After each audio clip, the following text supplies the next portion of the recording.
నమస్తే welcome to 99 TV నేను Priyanka America అధ్యక్షుడు డొనాల్డ్ ట్రంప్ మరో కీలక నిర్ణయం తీసుకున్నారు. సౌదీ అరేబియాతో కుదిరిన సివిల్ న్యూక్లియర్ ఒప్పందాన్ని అమెరికా కాంగ్రెస్ పరిశీలనకు పంపించారు. సుమారు 30 ఏళ్ల ఈ ఒప్పందం అమల్లోకి వస్తే సౌదీ అరేబియాలో అమెరికా టెక్నాలజీతో అణు రియాక్టర్లు నిర్మించే అవకాశం ఉంటుంది. ముఖ్యంగా యురేనియం ఎన్రిచ్మెంట్ కు కూడా ఈ ఒప్పందం అవకాశం కల్పిస్తుండడమే ఇప్పుడు అంతర్జాతీయంగా పెద్ద చర్చకు కారణమవుతోంది. అసలు సౌదీ అరేబియాకు అణుశక్తి ఎందుకు కావాలన్నది చూస్తే ప్రపంచంలోనే అతిపెద్ద చమురు ఎగుమతిదారుల్లో ఒకటైన సౌదీ భవిష్యత్తులో తన విద్యుత్ అవసరాలను అణుశక్తి ద్వారా తీర్చుకోవాలని భావిస్తోంది. అలా చేస్తే దేశంలో ఉపయోగించే చమురును తగ్గించి ఎక్కువ చమురును అంతర్జాతీయ మార్కెట్ కు ఎగుమతి చేసే అవకాశం ఉంటుంది. అమెరికాకు కూడా ఇందులో భారీ ఆర్థిక ప్రయోజనం ఉంది. అమెరికా కంపెనీలు సౌదీ అణు మౌలిక సదుపాయాల నిర్మాణంలో కీలక పాత్ర పోషించే అవకాశం ఉండడంతో బిలియన్ల డాలర్ల వ్యాపారం జరగచ్చు. కానీ అసలు సమస్య ఇక్కడే మొదలవుతుంది. యురేనియం ఎన్రిచ్మెంట్ అనేది అణు విద్యుత్ తయారీలో ఉపయోగపడే టెక్నాలజీ అయినప్పటికీ అదే సామర్థ్యాన్ని అధిక స్థాయిలో ఉపయోగిస్తే అణ్వాయుధాల తయారీకి అవసరమైన పదార్థాన్ని తయారు చేసే మార్గం కూడా ఏర్పడుతుంది. అందుకే అమెరికాలోని కొంతమంది చట్టసభ సభ్యులు అణు వ్యాప్తి నిరోధక నిపుణులు ఈ ఒప్పందంపై ఆందోళన వ్యక్తం చేస్తున్నారు. ముఖ్యంగా సౌదీకి యురేనియం ఎన్రిచ్మెంట్ అణు వ్యర్థాల రీప్రాసెసింగ్ పై పరిమితులు గతంలో ఉన్నంత కఠినంగా లేవన్నదే ప్రధాన అభ్యంతరం. ఇక్కడ మరో జియో పొలిటికల్ ట్విస్ట్ కూడా ఉంది. సౌదీ అరేబియా ఇజ్రాయెల్ తో సంబంధాలను సాధారణీకరించాలనే షరతును ట్రంప్ ఈ ఒప్పందంతో అనుసంధానించారు.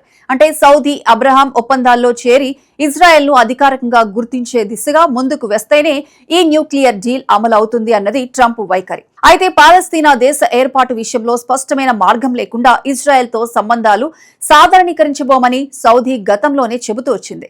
దీంతో అణు ఒప్పందం కంటే పెద్ద రాజకీయ చర్చ కూడా దీనిలో ముడిపడి ఉంది.